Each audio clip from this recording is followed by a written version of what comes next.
lucky we are. And it's always in relation to all the people that we know. So we are so lucky to have people that we've known forever who are here tonight, people who we've gathered along the way, beautiful people in our community who, thanks to our neighbours, introduced us to, and thanks to all the crew and the families that helped us bring up our beautiful girls. We really, really appreciate it, and we love that you're all here tonight, so thank you very much. Okay, to Douglas. Here we go. Here we go. The roasting begins. Everyone knows everything bad about Douglas already. Because along the way I've told you, but I've always meant it as a joke. And I have to say that, Douglas, you are unapologetically yourself, and you always have been. You make us laugh, and what you see with Doug is definitely what you get. Doug will have a beer with you and a chat. Give him another beer, and he'll have a D&M. Another beer, and he'll have a bloody long debate with you. Another drink, and you'll get him on the dance floor. So, as a long-term sufferer, this is Doug, of no trip booked phobia, which was actually diagnosed by Rebecca from an Instagram, very reliable source, yes. If you want to plan a trip, Doug is your man. He'll be there. Mountain biking, snowboarding, camping, crazy bloody avalanche courses. The bigger the better. Yeah, he'll be up for it. And work. Don't worry about work. He'll bring it along with him. I've never seen a man take a conference call on a chairlift like Doug. He'll get up at 5 a.m. He'll be back on a conference call, and he's probably gone to bed at 2 a.m. So he does that brilliantly. But in all seriousness. Close enough. You make mine and the girls' lives fun and adventurous. Your most beautiful quality, and you've always been, and you've always had this, is that you are completely unjudgmental, and you are patient and kind. You are just looking for the best in everybody and to have a good time. You are a beautiful father to our daughters and a loving husband, and to me you are gorgeous, and I love you. So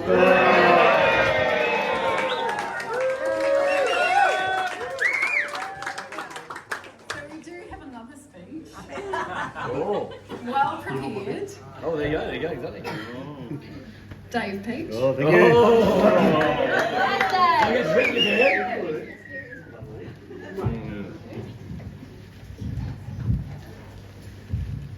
Douglas. Oh dear, the real roasting. I wouldn't say roasting, but pretty close. Maybe a baking. Slight basting. Everyone does look amazing. I thought I'd be the only Obi-Wan Kenobi. Apparently not. Slightly greyer one than other ones, but everyone's done an amazing job. I think getting dressed up for this on a Friday night, particularly the ladies, because when you think about a Star Wars themed fancy dress, it's a bit easy for the guys, just go as Obi-Wan Kenobi, right? But for the ladies, it's a little bit harder. When I first heard about the invitation and I thought about a lady's dress, it's really two things.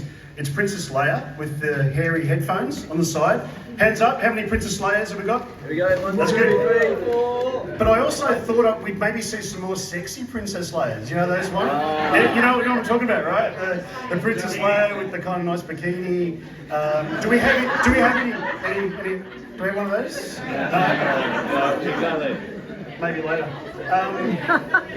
Maybe when Doug's dancing later, one of those will come out. I don't know.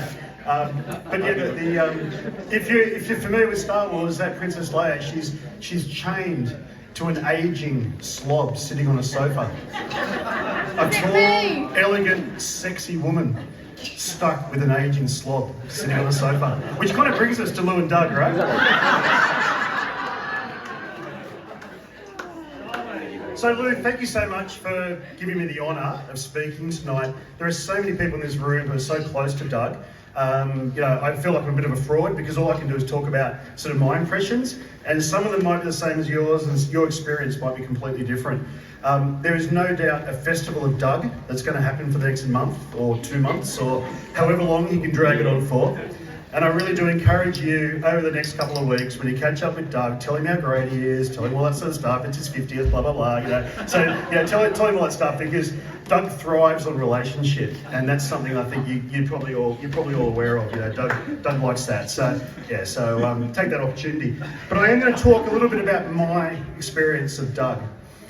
And it goes all the way back to 2007, the first time I met Doug and Lou. And it was...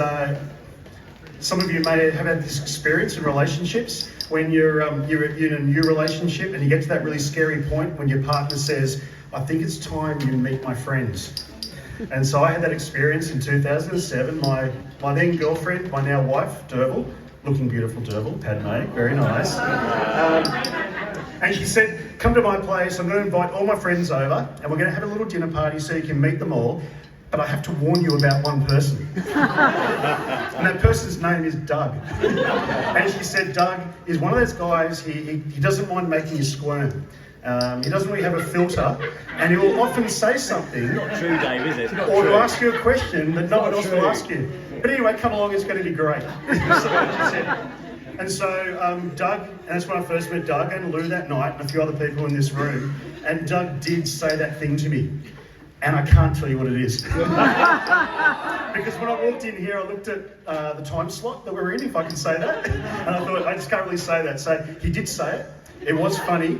And we became mates after it. So maybe later on, if you see me near the bar, you probably will. Maybe I'll tell you what it was then.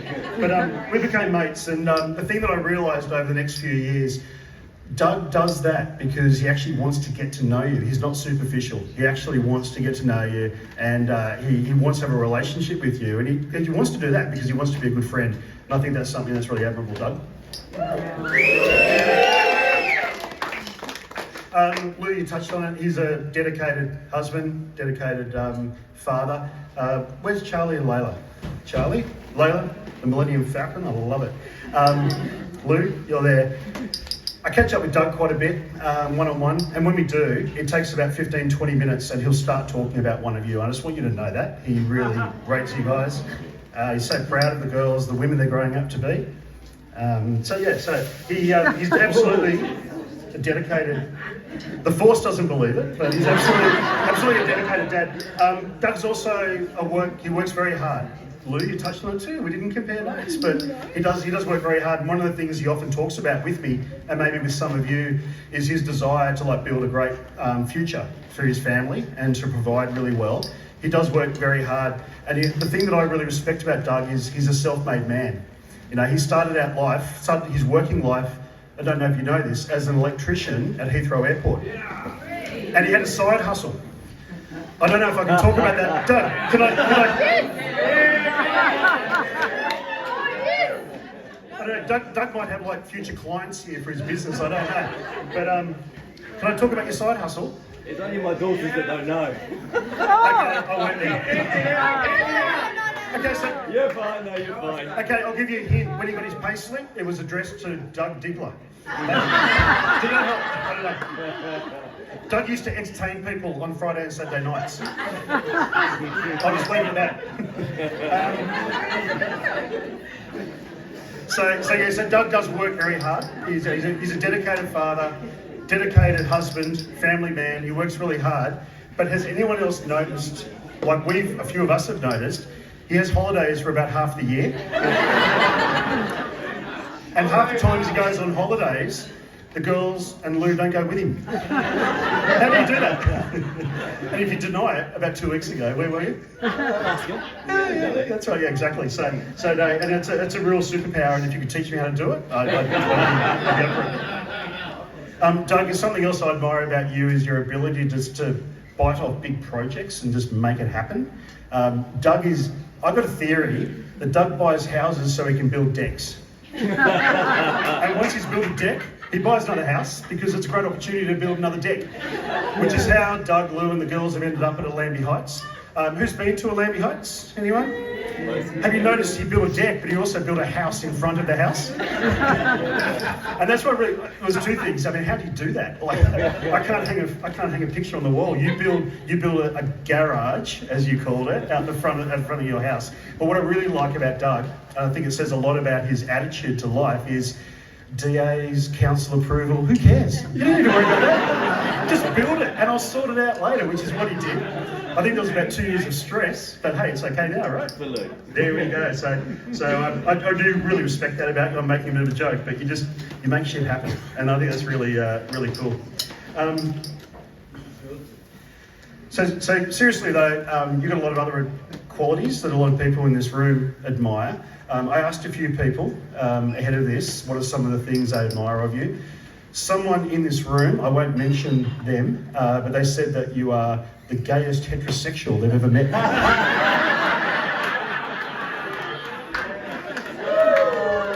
I actually... There you go. I don't know if it's the tight jeans, the dance moves. I wasn't sure if I was going to say that, but then I walked in and you're wearing like eye makeup. I'm going to say it. So anyway, there was a bunch of attributes about you that a few people mentioned and Derv and I talked about. So I parked that first one. I got the rest of them and I don't know what made me do it, but I chucked them into ChatGPT. And I put them in there and the question I asked was, is there anyone in modern history who has ever been described by these words and these words only? And bugger me, there is. There was actually, I got a hit. So I'm going to read back verbatim what came out of ChatGPT when I put in the words that is your describes your character and your attributes and your strong points. Verbatim. Yes, there is one individual who fits all these descriptors, and that is Sir Richard Branson. He's often portrayed as engaging, charismatic and adventurous with his various record-breaking attempts. He's inquisitive, always exploring new opportunities. He's smart, well, his success speaks for itself. He's self-made, he started Virgin Group from scratch. He seeks out fun, as you can tell by his numerous adventurous sporting endeavours, and he's generous and known for his philanthropy. And Doug, I reckon that sums you up. And I'm just going to ask you, is that not one of your favourite autobiographies, the Richard Branson autobiography? Well, it is, but a lot of people call me Dick as well, so... When Doug was reading that, he's just reading about himself. That's why he loved it so much. It's like a mirror when he looks at it. Hey, Doug, on a personal note, there's that expression, you're the brother of another mother, to me. Thank you, mate. We share lots of private stuff. You know, we've built this great relationship since 2007, and we support each other in life, and I really value that. I'm looking forward to another 50 years at least of that. You'll probably make it, maybe I won't, but who knows? What am I, 3 years ahead of you? Jeez. I also want to say that I know that your mum, your brother, your sister, they can't be with us tonight. They'd be so proud of you, the life you built, your achievements. And you're only just getting started. You're only 50. You've got everything ahead of you. Awesome. So they'd be so proud of you if they were here. And I just want to recognise that as well. Yeah, give me a clap.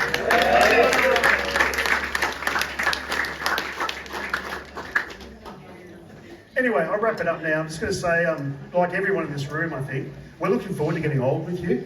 You know, lots of fun times ahead, lots of holidays. On a personal note, as we go to semi-retirement and retirement, lots of free holidays in Queenstown, I hope. Don't sell that house, all right? Just keep that house. We're Derv and I are certainly looking forward to that. But I'm sure I speak for everyone here when I say that, you know, we love you, we value your friendship, but we might be a little bit jealous, mate, because you're as wise as Yoda, and you're as cool as Han Solo.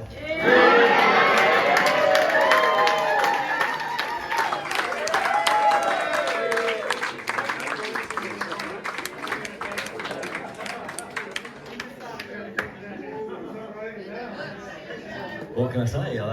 Thank you and thank you. Look, I'm blessed for many of the reasons that Lou and Dave have just said. But Lou, thank you very much for everything in my life. Yeah. You make it special. And to Charlie and Layla, who are just so absolutely special. The rest of you are special as well. But, they share my genes. But look, I'll keep it short, guys. You are amazing. I've got some of my oldest friends here. Darren, where are you? You cunt. Oh,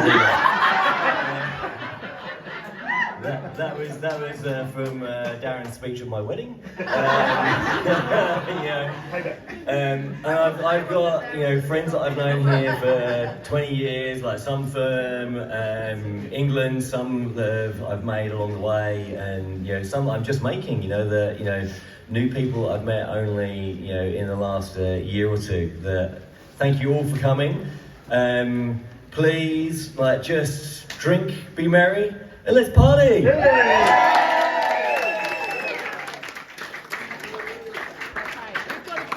I'm gonna take it off.